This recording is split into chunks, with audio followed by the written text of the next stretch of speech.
والصلاة والسلام على سيد المرسلين أما بعد فأعوذ بالله من الشيطان الرجيم بسم الله الرحمن الرحيم إنا نحن نزلنا ذكرا وإنا له لحافظون آمنت بالله صدق الله العظيم وصدق رسوله النبي الكريم الأمين إن الله وملائكته يصلون على النبي يا أيها الذين آمنوا صلوا عليه وسلموا تسليما والصلاة والسلام عليك يا سيدي يا رسول الله وعلى آلك وأصحابك يا حبيب الله الصلاة والسلام عليك يا سيدي يا رسول الله وعلى آلك وأصحابك يا خاتم النبيين الصلاة والسلام عليك يا سيدي يا رسول الله وعلى آلك وأصحابك يا رحمة للعالمين. اللہ تعالیٰ و تعالیٰ کی حمد و ثنا اور آقا کریم صلی اللہ علیہ وآلہ وسلم کی عبادت کے اندر علیہ السلام پیش کرنے کے بعد معزز سامعین حضرات قرآن کریم فرقان حمید کی جو آیات آپ کے سامنے تلاوت کی رب قدوس سے دعا ہے کہ مالک و مولا زبان پر کلمہ حق جاری فرمائے اور ہم سب کو سن سنا کے عمل کی توفیق عطا فرمائے. دین اسلام سے پہلے جتنی بھی الہامی کتابیں آئیں ان کے لیے صرف حکم یہ تھا کہ جس نبی پر نازل ہوئی ہیں صرف انہی کو ان کا حفظ کرنا لازم ہے، باقی امت کے لیے نہیں تھا. وہ کوئی بھی کتاب تھی اور وہ ایک مخصوص خاص علاقے کے لیے اور خاص وقت کے لیے آنا کہ یہ الہامی کتاب فلاں علاقے کے لیے ہے اور اس کا دورانیہ یہ ہوگا، لیکن جب تک دوسرے اگلے نبی نہیں آ جاتے اس کا دورانیہ اس کی شریعت چلتی رہے گی. جیسے ہی اس کے بعد اللہ کسی اور نبی کا ظہور کر دے تو یہ پہلی شریعت منسوخ ہو جائے گی. ان کا دورانیہ بھی وہی، ان کا زمانہ بھی وہی. لیکن رب قدوس نے جب اپنا آخری کلام اپنے آخری نبی پر نازل فرمایا تو خود اسی کلام میں فرما دیا کہ اِنَّا نَحْنُ نَزَّلْنَا الذِّكْرَ وَإِنَّا لَهُ لَحَافِظُونَ، کہ ہم ہی اس کو نازل کرنے والے ہیں اور ہم ہی اس کی حفاظت کرنے والے ہیں. کیونکہ اس سے پہلے جتنی بھی کتابیں ہیں ان میں بہت زیادہ انتہائی ہلاک ہو چکا، بہت زیادہ، اور قوموں نے اپنے طریقے سے اپنی مرضی کے ان کے تراجم لکھے اور اپنی مرضی کے فتوے جاری کیے. فرمان نبی صلی اللہ علیہ وآلہ وسلم بنی اسرائیل کی تباہی کا سب سے بڑا سبب یہی بنا کہ اس کے عام لوگوں نے اس قوم کے علماء سے اپنی مرضی کے فتوے لیے، جیسا وہ چاہتے تھے ویسا تروڑ موڑ کے فتوا لیا اور آہستہ آہستہ کتابوں میں انحراف شروع ہو گیا.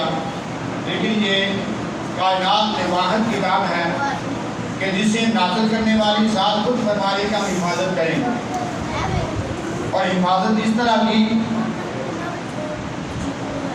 کہ برٹش انسائکلوپیڈیا میں ایک ریسرچ سینٹر ہے عیسائیوں کا. اب چونکہ وہ اسلام کے قطعی دشمن ہیں اور شک کوئی نہیں، اب وہ جو اسلام کے دشمن ہے اس کے ریسرچ سینٹر میں بیٹھنے والے جو خود کو بڑی عقل والے شعور والے لوگ سمجھتے تھے، انہوں نے کیا کیا، کچھ عرصہ پہلے کی بات بتا رہا ہوں کہ پوری دنیا سے مختلف علاقوں سے مختلف بریالتوں سے قرآن کریم کے نسخے منگوائے، عرب سے بھی منگوائے، عجم سے بھی منگوائے، افریقہ سے بھی منگوائے، امریکہ سے بھی منگوائے، یورپ سے بھی منگوائے، مختلف علاقوں سے وہ مجموعے منگوائے گئے اور منگوا کے ریسرچ کی گئی. اب ذہن کیا تھا، ذہنیت کیا تھی کہ ہم کوئی نہ کوئی زبر سے ایک آدھ فرق کے لیے گئے، کسی جگہ کچھ نہ تو مل ہی جائے گا نا. اب ضروری نہیں کہ جیسی کتاب امریکہ میں چھپی ویسی جو ہے وہ پاکستان میں چھپے، کچھ نہ تو فرق آ ہی جائے گا نا. ان کی ذہنیت یہ تھی. اب اس پورے پینل نے مکمل تمام نسخوں کو منگوا کے جمع کیا، جمع کر کے ایک ایک حرف کو ایک ایک زیر زبر کو چیک کیا، لیکن اینڈ پہ وہ اس بات کو لکھنے میں مجبور ہو گئے کہ پورے قرآن پاک کے پورے نسخے جہاں جہاں سے منگوائے ہیں اس میں ایک ضربر زیر شرط مد کی بھی ایک ذرہ برابر بھی فرق نہیں ہے، تمام کے تمام ایک جیسے ہیں۔ اور عیسائیوں نے، اسلام کے دشمنوں نے اللہ کی قرآن کریم کی اس آیت مبارکہ کی تصدیق کی اس دور میں بھی کہ واقعی یہ مکمل حفاظت والا ہے، اس میں کوئی شک نہیں ہے۔ اور رب القدس نے اس کی حفاظت کا دوسرا ذمہ لیا، وہ ذمہ اس طرح لیا کہ پچھلی جتنی امتیں گزری ان امتوں میں سے کوئی امت ایسی نہیں کہ جس نے اپنے نبی کی کتاب کو حفظ کیا، زبانی یاد کیا۔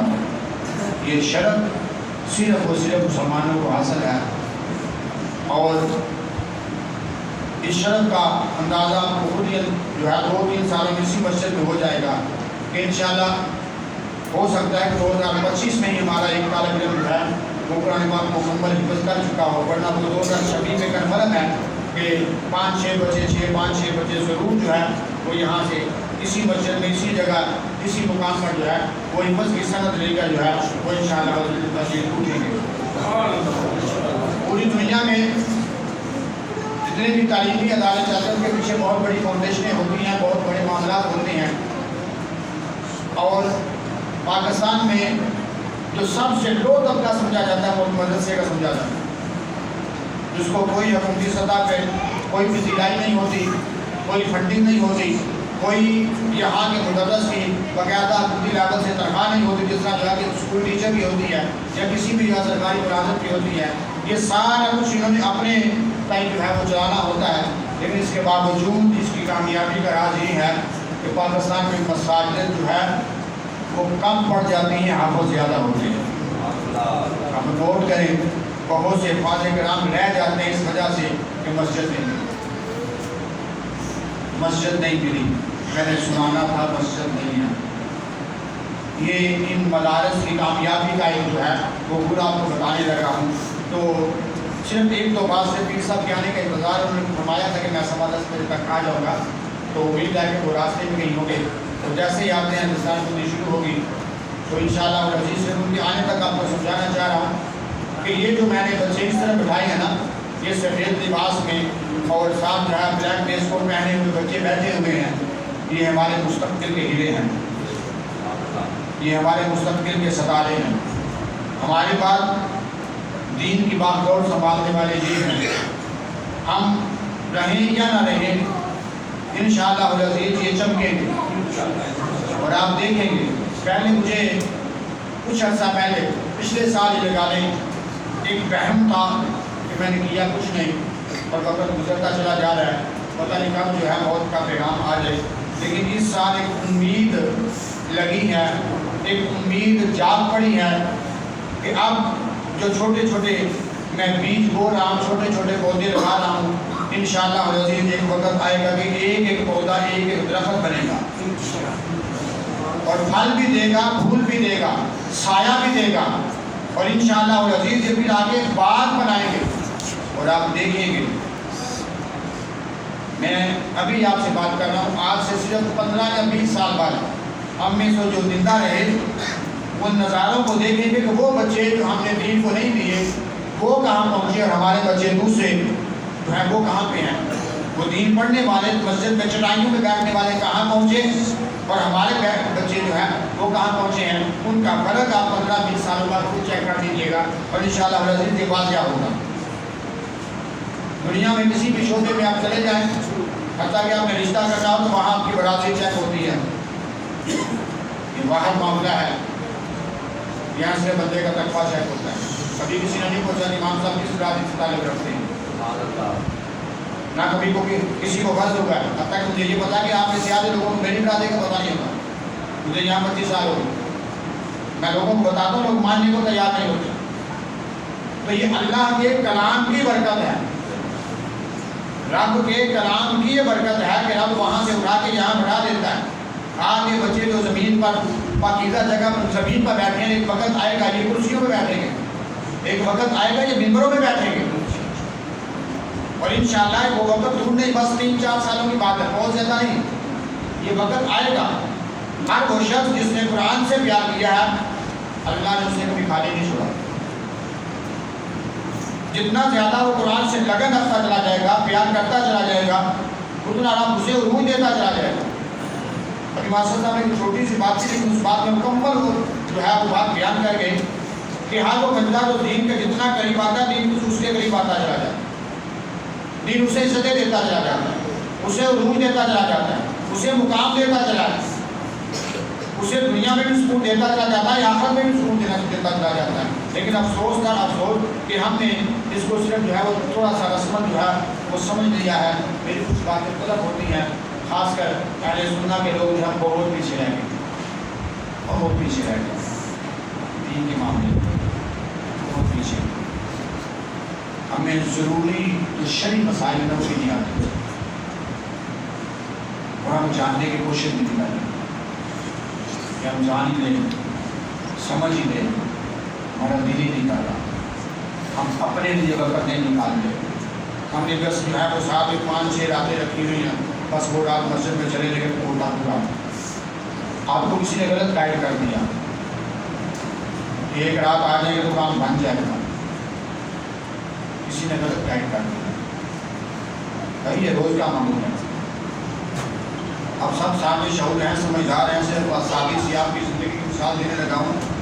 اگر آپ میں صحت بندہ کسی نہ کسی کنبے کا کفیل ہے، کسی کے 2-3-4 بچے ہیں، کنبا ہوگا اس کا کفیل ہے، آپ نے کبھی کوئی ایسا کاروبار کیا کہ ایک رات کو 24 گھنٹے کام کریں اور سارا فارغ رہ کے بیٹھ کے کھائیں؟ روز جانا پڑتا ہے، روز کرنا پڑتا ہے، ایک دن مس ہو جائے تو مہینے کا وہ نہیں ساتھ ملتا، روز کا روز کمانا پڑتا ہے۔ اگر آپ یہ کہیں کہ میں 3 دن کما لوں 3 دن بیٹھ کے کھا لوں، پھر بھی آپ خسارے میں جائیں گے، پھر بھی آپ خسارے میں جائیں گے۔ روز کا روز کمائیں گے، کمائی سے کم خرچہ کریں گے، پھر آپ منافع میں رہیں گے۔ اگر آپ کا خرچہ آپ کی کمائی سے زیادہ ہے تو جتنا مرضی کما لیں آپ گھاٹے میں جائیں گے۔ تو اگر دنیا کا ایک سادہ بندہ دنیا داری کے معاملے میں یہ سمجھ سکتا ہے کہ مجھے روز کمانا پڑنا ہے، میں روز کماتا ہوں، آج کل کے دن میں لوگ جو ہے وہ جمعے کی چھٹی نہیں کرنے کے لیے بھائی خرچہ زیادہ ہونا ہے، جمعے کی چھٹی نہیں کر رہے۔ ہماری کمپنی میری اب تک اس کو اتوار کی چھٹی ہوتی ہے لیکن اس کو میری کمپنی کا مال آنے یہ چھٹی نہیں ہے بھائی، ان کی چھٹیاں آ گئی۔ دنیا کام کر رہی ہے لیکن دین کے معاملے میں ہمیں غلط گائیڈ کیا گیا ہے کہ ایک رات جو ہے ٹھیک ہے جی کام چل جائے گا، بونس ملے گا، اس میں شک نہیں ہے کوئی بھی، لیکن یہ ہے کہ اس کا بھی کوئی نہ کوئی طریقہ ہوتا ہے۔ اللہ نے قرآن میں فرمایا ہے کہ یہ 1000 مہینے سے بہتر ہے۔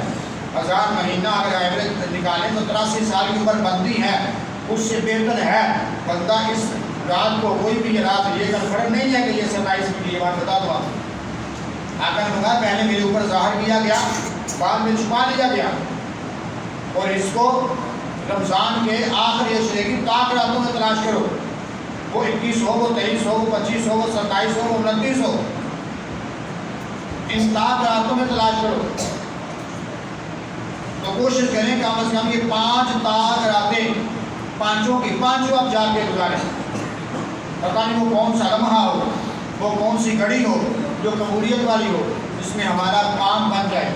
تو کام بننے کا جو آپ کو فارمولہ بتانے لگا وہ کیا ہے کہ اگر ہمارا کام بن جائے گا، دعا پوری ہو جائے، تو آقا کا فرمان ہے کہ جس کی دعا قبول ہو جائے گا، جسے اللہ پسند کر دے،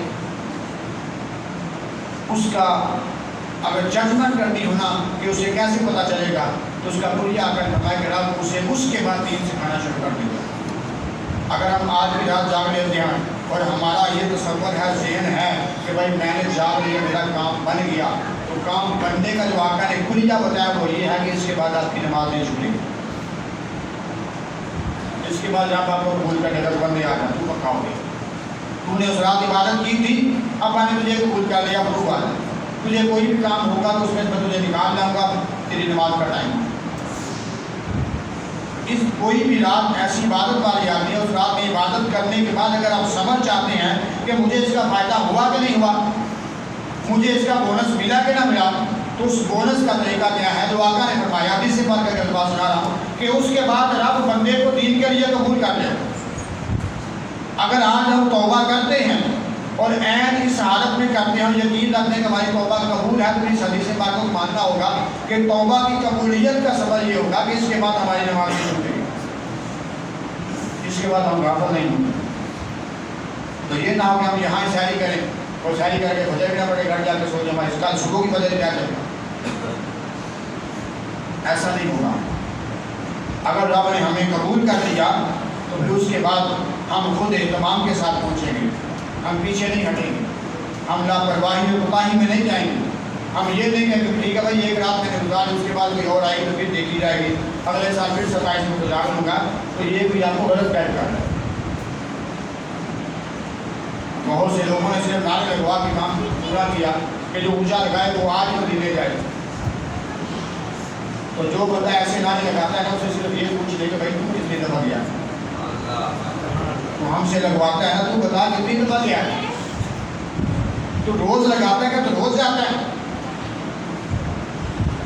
ہر روز کسی نہ کسی محفل میں قابل کرتے ہوئے نعرہ لگاتے ہیں کہ تو چلا جاتا ہے اگلے دن۔ تو تھوڑا سا حقیقت میں آ جائیں، زندگی کی حقیقت کیا ہے کہ اللہ نے کائنات بنائی، اس میں تسلسل ہے۔ جب سے آپ کی آنکھ کھلی ہے، کبھی ایک دن بھی سورج اپنی جو ہے روٹین سے ہٹا ہو، کبھی دن رات میں فرق آیا ہو، کبھی چاند کے جو ہے معمولات میں فرق آیا ہو، کبھی سردی اور گرمی کے موسم میں فرق آیا ہو، تو یہ سارے اپنے اپنے مدار کے اپنے اپنے روٹین میں چل رہے ہیں، بغیر چھٹی کے، بغیر ناغے کے۔ تو یہ کائنات کی یہ چیزیں ہمیں بتا رہی ہے کہ ہم نے اگر کامیاب ہونا ہے تو ہمیں بھی بغیر چھٹی کے کام کرنا ہوگا، بغیر ناغے کے کام کرنا ہوگا۔ یہ راتیں اس وقت ہمیں فائدہ دے گی کہ جب ہم پیچھے جو ہے ہم روٹین کر کے آئے۔ دیکھیں 27 کو ہم آگے، اب ایک ہمارے محلے کا جو چودھری صاحب ہو، ہمیں روز پیغام بھیجے، روز پیغام بھیجے، ہم نہیں جاتے، پورا مہینہ پیغام بھیجتا رہے، ہم جاتے ہیں، لیکن ہمیں کام پڑ گیا، ہم بھاگے جاتے ہیں، تو یہ سب آپ سے کام تھا، تو کیا جو سب ہمارا کام کرتے ہیں؟ سوچیں ہم کرتے ہیں۔ محلے کا چودھری ہو، محلے کا ایسا جو وہ آپ کو 2 دفعہ بلائے 3 دفعہ نہ جائے تو اگلے دن ہمیں کو مسئلہ بن جائے تو ہم جا کے رپورٹ درج کروا دیں، وہ کر دے گا۔ وہ ہماری زندگی بہت کا مالک نہیں ہے، ہمارے نفع نقصان کا مالک نہیں ہے، ظاہری طور پر معاشی طور پر تھوڑا نقصان پہنچا سکتا ہوگا، اس سے زیادہ کچھ نہیں کر سکتا، لیکن اگر وہ 2-4 دفعہ ہمیں بلائے اور ہم نہ جائے تو ہمارا وہ کام دوبارہ نہیں کرے گا۔ تو رب قدوس صاحب کو روز 5 دفعہ بلاتا رہا تو ہم نہیں آئے، تو اچانک آ گئے، وہ اچانک آپ کہتے ہیں یا مالک مولا ہم حاضر ہوں، ہمارے گناہ معاف کر دیں، تو رب پھر بھی فرماتا ہے کہ بندے اگر تیرا ارادہ خالص ہوا نا، نیت خالص ہو تو معاف کر دیں۔ اب نیت خالص سے کیا مراد ہے؟ توبہ کا معنی بتانے لگا۔ نیت خالص سے کیا مراد ہے کہ پچھلے گناہوں کی معافی، ندامت اس صورت میں کہ آئندہ یہ میں کبھی نہیں کروں گا۔ اگر وہ ارادہ نہیں ہے تو پھر اس کی معافی نہیں ہوگی۔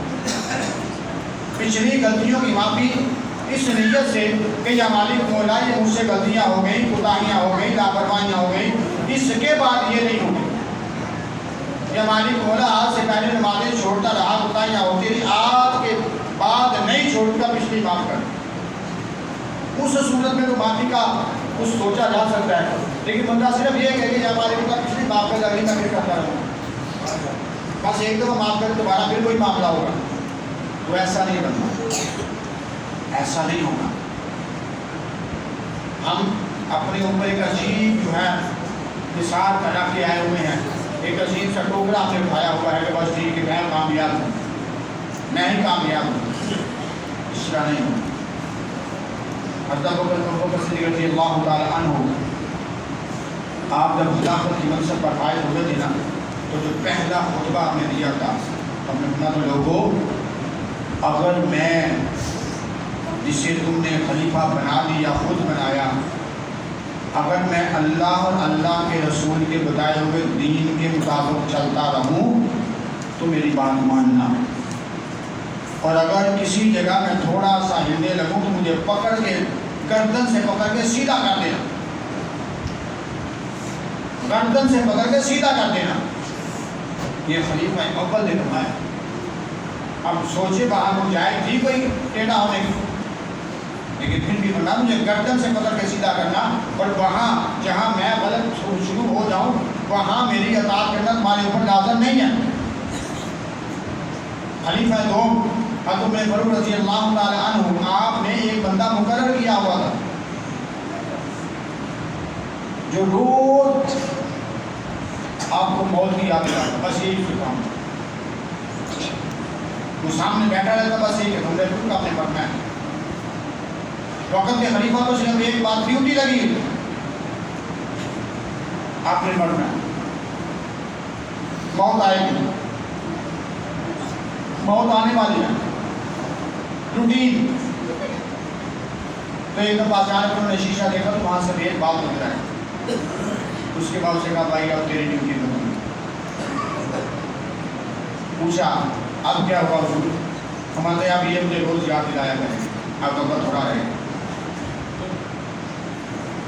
موت آنے والی ہے، بس آئی کہ آئی۔ اب یہ میرے سفید بال مجھے بتاتے رہیں گے، ہمیں تو سفید بال بھی نہیں بتا رہے، ہمیں فرق نہیں پڑ رہا، ہم چونکہ ہم دین سے بہت دور چلے جا چکے ہیں۔ تھوڑی اپنے دلوں میں چاشنی پیدا کریں، تھوڑی حلاوت پیدا کریں، اللہ کا قرب حاصل کرنے کی کوشش کریں۔ ہم غریبے ہو چکے ہیں۔ میں اس کی سادی سی مثال آپ کو دے کے بات کو مکمل کرتا ہوں۔ خواجہ معین الدین چشتی اجمیری،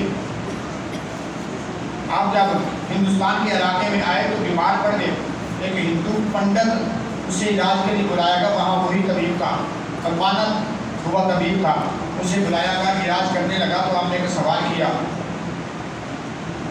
کیا ہے کہ اے پنڈت صاحب، حکیم صاحب، یہ تو بتائیں، مجھے پتہ چلا ہے آپ کا بڑا مقام ہے، دنیا آپ کو بہت مانتی ہے، تو آپ نے یہ مقام حاصل کیسے کیا؟ بات کو سمجھیے گا، اللہ کرے ہمیں سمجھ آ جائے یہاں بیٹھ کے، اگر آگے تو یہی ہمارا یا ایک جملہ ہی کہنا ہماری جو ہے فلاح کے لیے کافی ہوگا۔ حکیم صاحب آپ کو یہ رتبہ ملا کیسے؟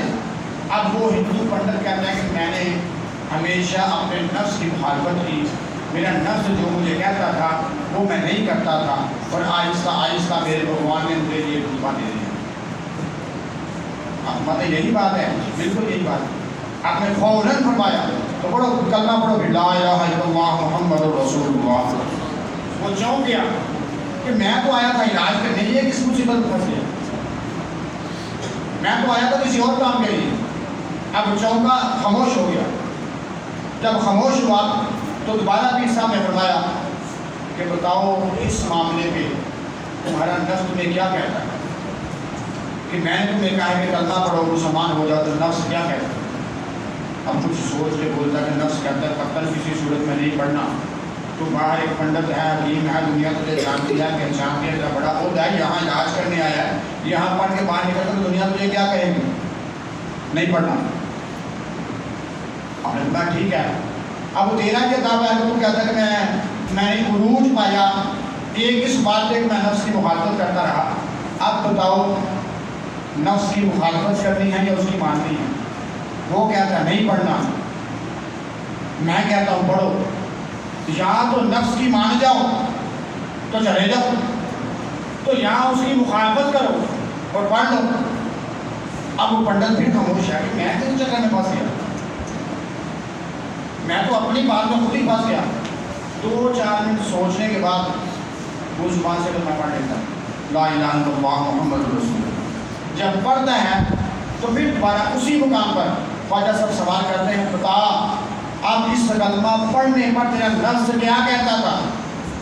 کہ اندر سے پڑھنا ہے، پکا مسلمان ہونا ہے، یا صرف زبان سے پڑھ کے یہاں سے جان چھڑانی ہے، باہر جاؤں گا پھر وہی کا وہی۔ اب وہ پنڈت پھر بولتا ہے کہ میرا نفس تو یہی کہتا تھا کہ اب تو مسلمانوں کے مولوی کے پاس پھنس گیا ہے، اب زبان سے پڑھ کے جان چھڑا، باہر جا کے پھر کوئی بات نہیں کہہ رہا۔ مدد نفس کی بات ماننی ہے یا مخالفت کرنی ہے. اس کی مانو تو وہ کہتا ہے اوپر سے پڑھنا اندر سے نہیں پڑھنا تو چلے جانا تو جاؤ. تو اگر اس کی مخالفت کرنی ہے تو پھر دل سے پڑھو. اب وہی دو جملوں پہ وہ ہندو پنڈت جو ہے وہ دل سے پکا مسلمان ہو کے باہر نہیں گیا. اب تھوڑا سا نوٹ کریں, تھوڑا سا سمجھیں. آج جو ہم نے دعا مانگنی ہے, جو ہم نے نوافل پڑھنی ہے, جو ہم نے قرآن کی تلاوت کرنی ہے, جو ہم نے ذکر و ذکر کرنا ہے, اب اس پہ ہمارا نفس کیا کہہ رہا ہے کہ آج کا دن کرنا ہے, اس کے بعد خیال ہے کہ دیکھی جائے گی, اگر اس میں برات آئے گی پھر دیکھیں گے. تو کیا ہم نفس کی مانیں گے کہ آج عبادت کرتے نہیں ہوتی ہے, کرے اس کل سے پھر کوئی بات نہ عشاء کی نماز نہ ظہر کی نماز کرنے کا کوئی بند بات نہیں. تو نفس تو ہمیں یہ کہہ رہا ہے. تو وہ ہندو پنڈت عقل والا تو وہ بات کو مان گیا, سمجھ گیا کہ نفس کی مخالفت کروں گا تو آگے بڑھوں گا. تو ہم اس کی ماننا ہے تو اس کے غلام بہت بنتے چلے جا رہے ہیں. ہم اپنے نفس کے خود ہی غلام بن گئے, خود ہی غلام بن گئے. ہم نے کبھی سوچا ہی نہیں کہ ہمارا نفس ہمیں کیا کہہ رہا ہے, اللہ ہمیں کیا کہہ رہا ہے. ہم اپنے نفس کی غلامی پہ پھرتے چلے جائیں, ہمیں فکر ہی نہیں ہے.